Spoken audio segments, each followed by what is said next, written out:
Thank you. Today we're going to be reading Goodnight, Little Sloth by Amanda Wood and illustrated by Vikki Chu.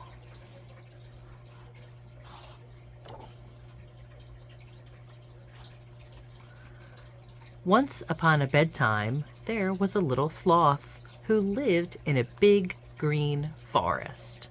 He liked to take life slowly.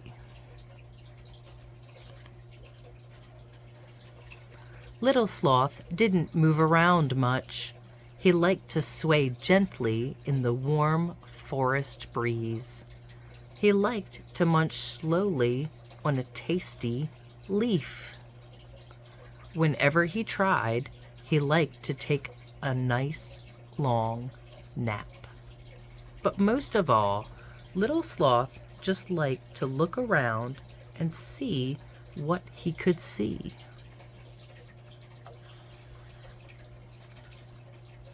All the animals were waiting excitedly for the forest's rare orchid to open.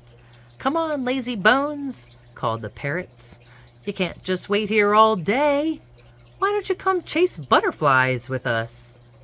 But Little Sloth didn't want to go chasing anything. He just wanted to rest on his branch and watch the world go by.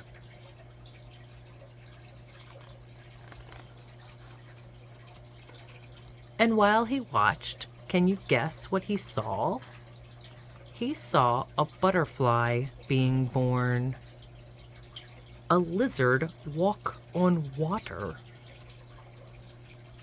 He saw a snake shed its skin, and a spider weave its web. Little Sloth thought they were the most interesting things he'd ever seen.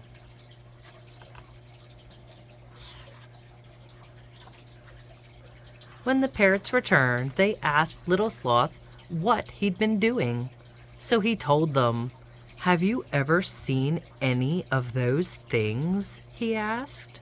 The parrots had to admit, nope, they never had.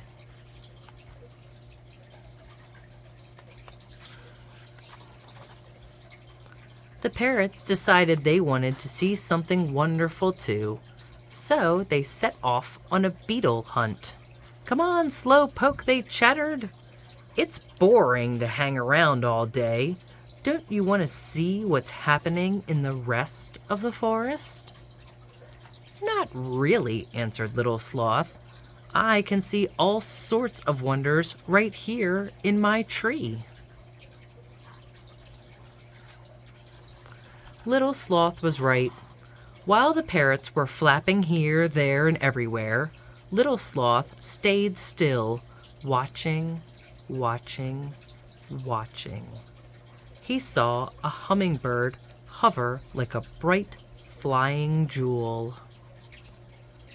He even saw 10 different kinds of beetles, which was more than the parrots did. They were the most wondrous things Little Sloth had ever seen. When the parrots returned, they were tired from all their flying around, so they settled down for a nap. All was quiet and still. Little Sloth rested, but kept one eye open in case something interesting happened. And that's when he saw it. Slowly, slowly, the orchid opened one of its petals. And then another. "Wake up, parrots," he called. But the parrots were fast asleep and wouldn't stir. And so Little Sloth, the slowest creature in the forest, was the only one to watch the most wonderful event of the year. "Oh dear," said the parrots when they finally woke up. "We missed it." "There's always next year," said Little Sloth, chewing slowly on a leaf. I really think it's time I took a nap after all that excitement. And that's just what he did. Good night, little sloth. The end. Thanks for joining me for this reading of Goodnight, Little Sloth. And if you enjoyed this, check out some of my other books.